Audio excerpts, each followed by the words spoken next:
Muita paz de Deus, querida Irmandade, tudo bom com vocês? Queridos inscritos do canal CCB Sem Reforma. Irmãos, hoje nós vamos ler uma carta que me enviaram. Essa carta é comprida. É uma carta de um ancião. Veja bem, eu vou ler aqui a carta. É muito importante essa carta, irmãos. Vou ler aqui, tá? Olha, a paz de Deus. Carta de um ancião. Convocação urgente. Vamos nos alistar no exército pouco alistado hoje, que é o exército de resgatador de almas. Vamos ler então o título dessa carta: Almas Feridas. Vamos ocultar o nome do servo de Deus para que ele não sofra nenhum dano de críticas maliciosas. Título da carta: Paz de Deus. Ontem, após atender a reunião da mocidade em São Paulo, em uma cidade tal, bairro tal, uma reunião cheia da presença de Deus, fiquei muito triste ao ver uma irmã que conheço e perguntei seu filho de 17 anos onde ele se encontra. Ela me respondeu: não quer ir mais para a igreja. Por este pensamento, comecei a lembrar de uma estatística que há algum tempo vi sobre os cristãos. 30 milhões de crentes feridos estão esquecidos nas trincheiras. A igreja talvez seja hoje o único exército do mundo cujos soldados não voltam para buscar seus feridos no campo de batalha. Ao contrário, o substitui rapidamente no batalhão e segue em frente, esquecendo que se muitos soldados de valor ficaram à beira da morte pelas trincheiras. Caso o último censo do IBGE tivesse que incluir os membros desviados no Brasil, o resultado seria assustador. Calcula-se que hoje existe no país entre 30 a 40 milhões de desviados evangélicos e cristãos. Por desviado, entenda-se por pessoa que um dia tiveram seus nomes nos rolos de membros de algum grupo cristão ou evangélico, mas que hoje estão à margem da vida da igreja.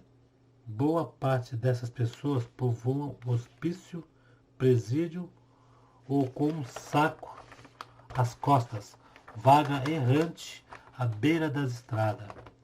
Um dia confirmaram alegremente a Jesus, se confessaram alegremente a Jesus Cristo como seu Salvador e Senhor.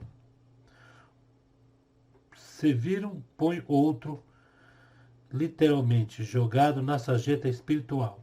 Neste contingente de desviado tem casos para todos os tipos de pessoas, com endurecido ao desprezado, do chafurdado na lama do engano do pecado, ao desesperado para sair dele, mas sem ninguém para estender a mão.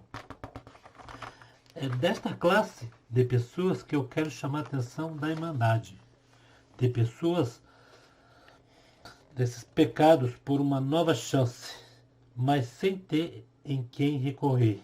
Essas pessoas sabem que o único lugar onde encontraria novamente a paz para suas almas é a igreja.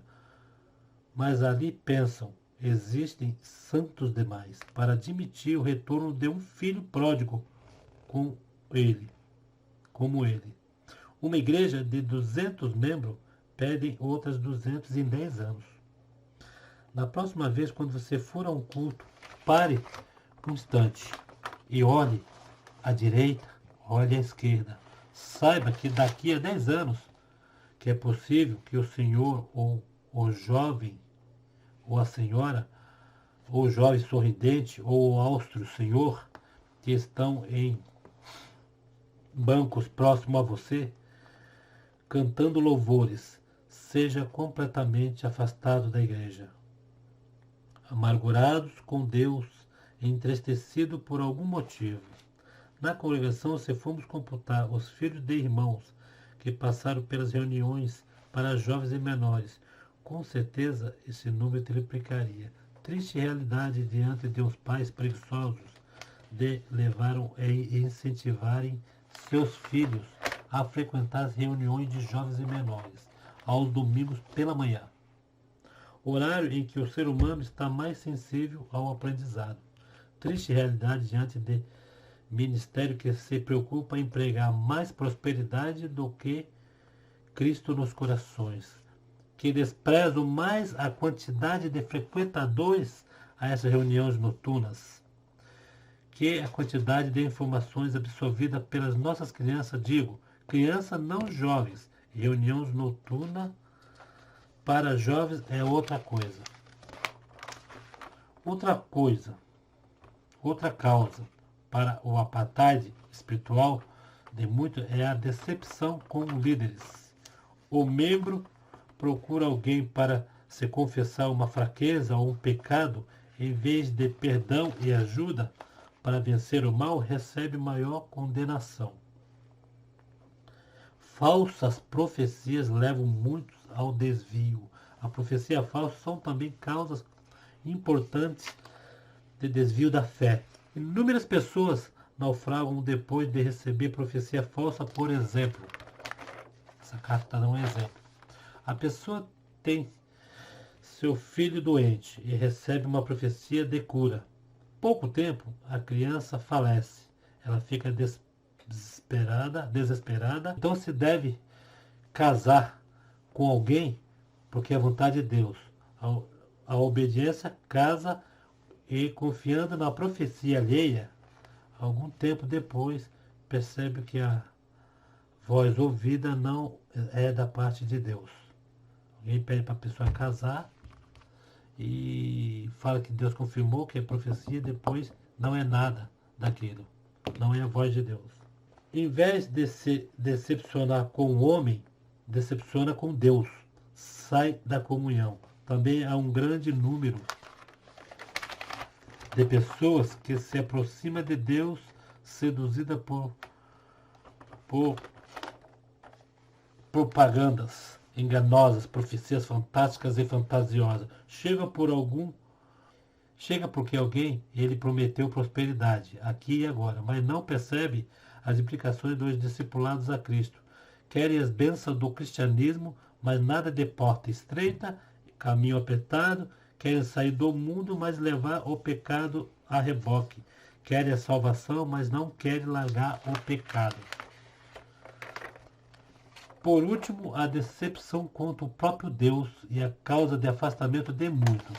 Por exemplo, uma pessoa, uma crente fiel, de repente a quem ela ama morra.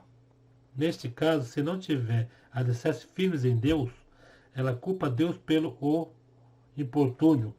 Age como Deus tinha sido ingrato com ela, sempre tão fiel, e portanto aos seus olhos merecedores de recompensa, pensando que a igreja local é lugar de barganha com Deus. Poucas visitas aos desviados resultam em maior condenação. Depois que afasta das igrejas, poucos conseguem encontrar um lugar de arrependimento. Pior é que se esses forem depender de boa parte da igreja, para isso já terão na mão o passaporte para o inferno. Na pesquisa consta que entre 60% e 70% dos desviados não receberam qualquer visita de líderes ou membros após sair de uma igreja. São simplesmente descartados e substituídos por outros membros. O restante dos desviados, entre 30% e 40%, recebe de 1 a 3 visitas, que se revelam infrutíferas. Por que infrutífera? Vamos ler aqui na carta. Porque na maioria das vezes a visita de cobrança ou condenação. Ao invés de amar o desviado e odiar o pecado, os visitantes lançam ambos na cova profunda do inferno. Jogam pedras, condenam, decretam o inferno já para o desviado e como bater com a vara sobre a ferida de alguém. A ferida e a dor só vão aumentar. Existem 3 lugares onde sempre vai se encontrar desviado. Olha só. Nos hospícios, nos presídios e na mendigância. Vai ao hospício, ali você vai encontrar muita gente internada que recita versos da Bíblia, versos bíblicos, cantam canções cristãs. Um dia essas se afastaram, caíram em pecados e os demônios tomaram conta das suas vidas, ficaram endemoniados. Depois, visite um presídio. Você encontrará inúmeros Josués, inúmeros Elias, inúmeros Samuéis. Detentos de nomes bíblicos que se mostram o berço cristão. Ali você começa a conversar com um deles e descobre que é filho de ancião, filho de cooperador, filho de diácono, filho de encarregado de orquestra, porteiros e irmã da piedade. Por último, passe próximo da rodoviária, estações de trens, ou tente conversar com um andarilho à beira da estrada. Pelo menos 3 dessas pessoas que andam bebendo errantes, saco de bugiganga, nas costas já participaram de uma igreja cristã ou evangélica. Você encontrará homens um dia ocuparam solenes púlpitos e pregaram o evangelho. E por que não voltaram?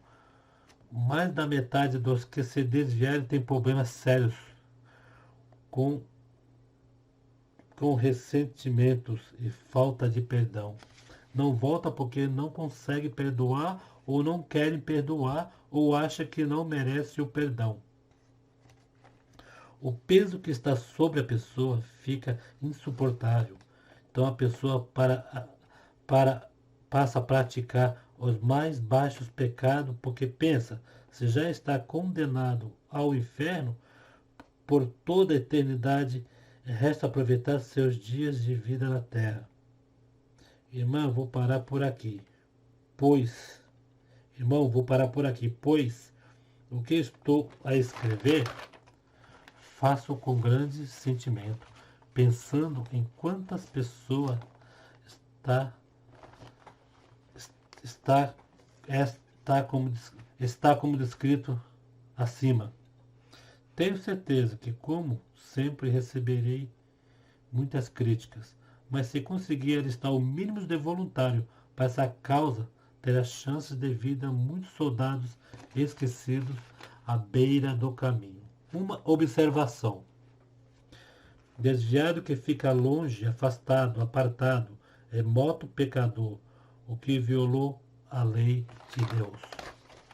Então essa é uma carta que enviaram sobre os desviados, os pecadores, os que saíram da igreja, os que por algum motivo perderam as forças de ir para a igreja, qualquer igreja, congregação, assembleia, qualquer igreja.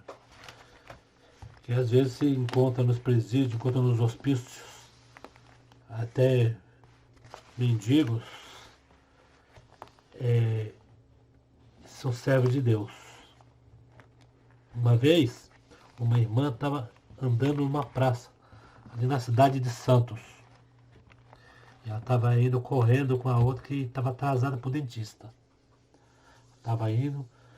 De repente elas atravessaram uma praça, tem uma praça chamada Praça dos Andradas, lá em Santos.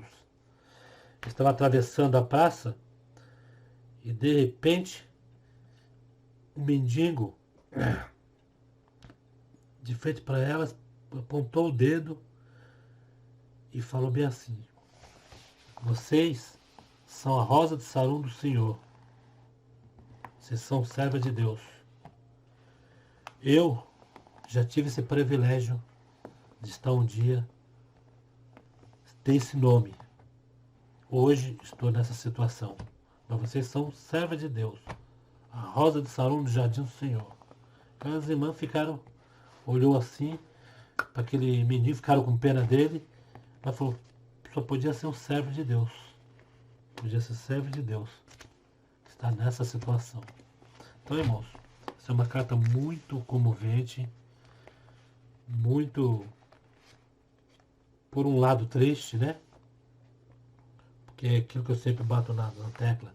Existe a pregação certa, existe o profeta que Deus usa, existe. Existe, não são muitos. Mas tem aqueles profetas que profetizam certo tipo de coisa que não acontece. Ele usa ali da hora de eloquência, de sentimento e sai profetizando coisas. Por isso vamos tomar muito cuidado com esse tipo de profecias. Pegar no máximo bastante confirmação para tudo que nós for fazer nessa obra de Deus. Então eu tinha que ler essa carta, irmãos. Essa carta já disse tudo. Não tenho mais nada a falar aqui, né? Basta a gente... quem viu essa carta entendeu. Saiu um pouquinho meio... algumas palavras que...